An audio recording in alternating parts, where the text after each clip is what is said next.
Hello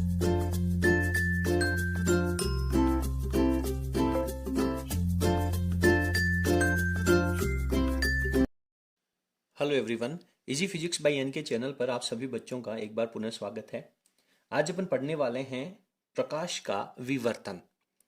देखिए, generally जब आप किसी एक कमरे में बैठ करके शांत मन से पढ़ाई कर रहे हैं और यदि बाहर किसी के बोलने की या चिल्लाने की आवाज़ आती है तो आप डिस्टर्ब हो जाते हैं। यानी कि आप उस व्यक्ति को अपनी आंखों से देख तो नहीं पाते हैं, लेकिन उसके मुंह से निकलने वाली जो ध्वनि है वो आपके कानों तक पहुंच पा रही है। यानी कि यहाँ पर ध्वनि की जो किरणें हैं या ध्वनि की जो तरंगे हैं वो दरवाजे के या खिड़कियों से टकरा करके आपके कानों तक पहुंच पा रही है। तो किसी भी ध्वनि तरंगों का किनारों के ऊपर से मुड़ करके आपके कानों तक पहुंचने की ये जो घटना है उसे अपन ध्वनि तरंगों का विवर्तन कहते हैं। उसी प्रकार से आप लोगों ने जनरली देखा होगा कि जब एक बंद कमरे के अंदर किसी रोशनदान से आने वाला जो प्रकाश होता है, जब वो प्रकाश किसी दीवार पे गिरता है तो एक्चुअल में उस रोशनदान के आकार की तुलना में वो जो प्रकाश गिर रहा है उसका जो प्रतिबिंब बनेगा वो थोड़ा सा बड़ा बनेगा। वास्तव में केवल उतनी सी जगह उस प्रकाश को आने को मिल रही है, तो डेफिनेटली वो जो चमक है वो भी उतने ही आकार की बननी चाहिए। लेकिन फिर भी प्रकाश जो है वो उस द्वारक के उस किनारे के उस छोटे से रोशनदान की खिड़की से बड़े आकार का बनता है। यानी कि प्रकाश की किरणें जो हैं वो उस रोशनदान के किनारों के ऊपर से थोड़ी सी मुड़ जाती हैं। इसी प्रकार से आप लोगों ने जनरली देखा होगा कि जब किसी वस्तु की छाया नजर आती है, आप धूप में जब अपने आप की जो छाया है उसको जब देखते हैं तो आपकी जो छाया के चारों तरफ कुछ एक हल्की हल्की सी छाया भी नजर आती है। यानी कि यदि सूर्य का प्रकाश आपके शरीर के ऊपर गिर रहा है तो जितनी जगह आपका शरीर है उतनी जगह पीछे की तरफ अंधेरा बनना चाहिए। लेकिन फिर भी प्रकाश जो है वो आपके शरीर के किनारों के ऊपर से मुड़ करके थोड़ी सी धुंधली छाया बनाता है। यानी प्रकाश किरणों का किसी किनारे के ऊपर से मुड़ना, ये जो मुड़ने की घटना है इसे ही अपन विवर्तन कहते हैं। बोर्ड परीक्षा में 1 नंबर की इसकी डेफिनेशन और 3 नंबर का बड़ा डेरिवेशन मुख्य रूप से पूछा जाता है। तो चलिए आज की इस वीडियो में अपन स्टार्ट करते हैं प्रकाश का विवर्तन, और इसमें अपन सबसे पहले इसकी परिभाषा लिख लेते हैं। तो यहां पर मैंने प्रकाश के विवर्तन की परिभाषा लिखी है कि किसी अपारदर्शी, यानी कि जो द्वारक है या जो अवरोधक है वो डेफिनेटली प्रकाश के लिए अपारदर्शी होना चाहिए। कांच में से प्रकाश है वो इजीली गुजर सकता है, वहां पे प्रकाश का अपवर्तन हो सकता है और आपको प्रकाश पार होकर के दिखाई देता है। प्रकाश के विवर्तन की जो सबसे मुख्य शर्त है वो अपारदर्शी माध्यम होना चाहिए। तो किसी अपारदर्शी द्वारक, द्वारक का मतलब है रोशनदान, या अवरोधक, जैसे सूर्य के प्रकाश के सामने आप खड़े हैं और पीछे की तरफ आपकी छाया बन रही है, तो आप यहाँ पे अवरोधक का कार्य कर रहे हैं। और उस बंद कमरे में जो रोशनदान है जहां से प्रकाश आ रहा है तो वो प्रकाश वहां पर द्वारक का कार्य कर रहा है। तो द्वारक और अवरोधक दोनों टेक्निकल शब्दों को आपको समझना होगा।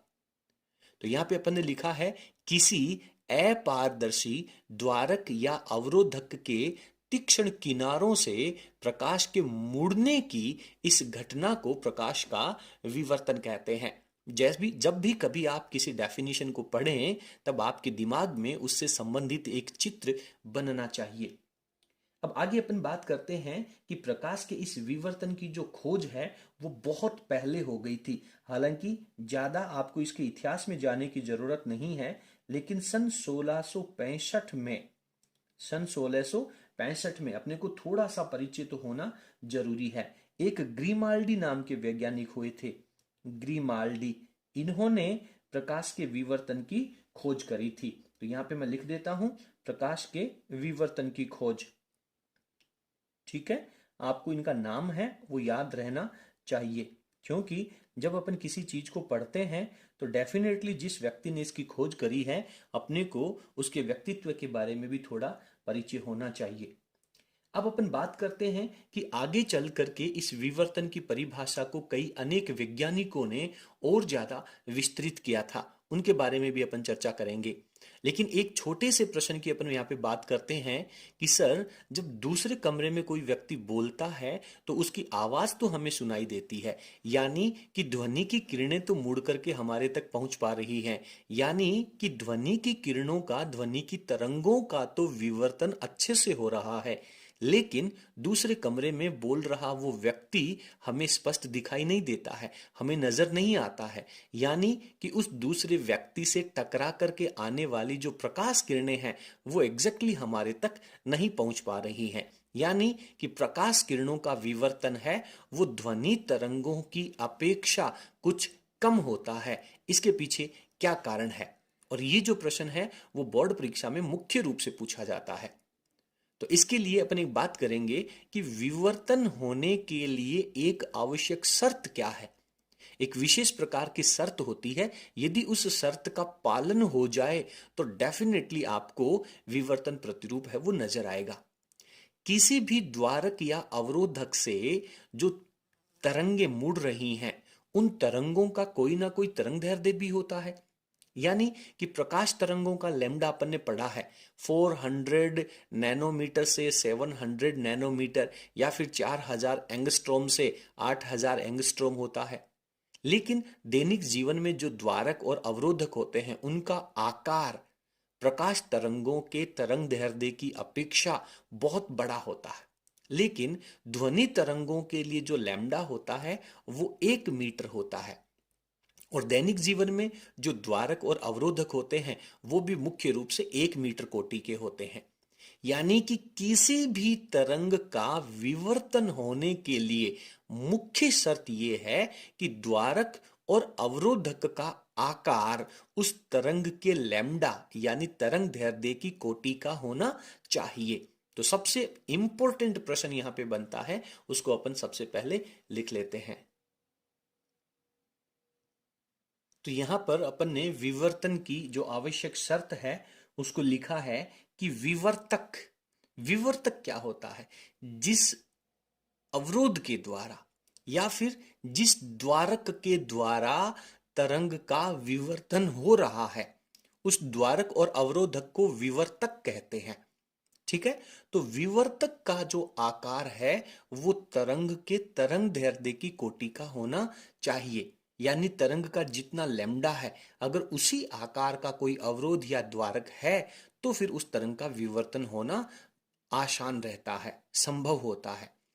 तो यहां पर अपने सामने अपने को अपने उस प्रश्न का उत्तर भी मिल गया कि ध्वनि तरंगों का जो विवर्तन है वो प्रकाश तरंगों के विवर्तन की अपेक्षा अधिक क्यों होता है। 1 नंबर का प्रश्न पूछा जाता है। सबसे पहले अपन इस प्रश्न को लिखते हैं और उसके साथ में, हालांकि अपन इस प्रश्न के उत्तर की चर्चा कर चुके हैं, आपको अच्छे से समझ में भी आ गया होगा, तो मैं फटाफट इस प्रश्न का जो आंसर है वो भी आप लोगों के नोट्स के लिए यहाँ पे लिख देता हूं।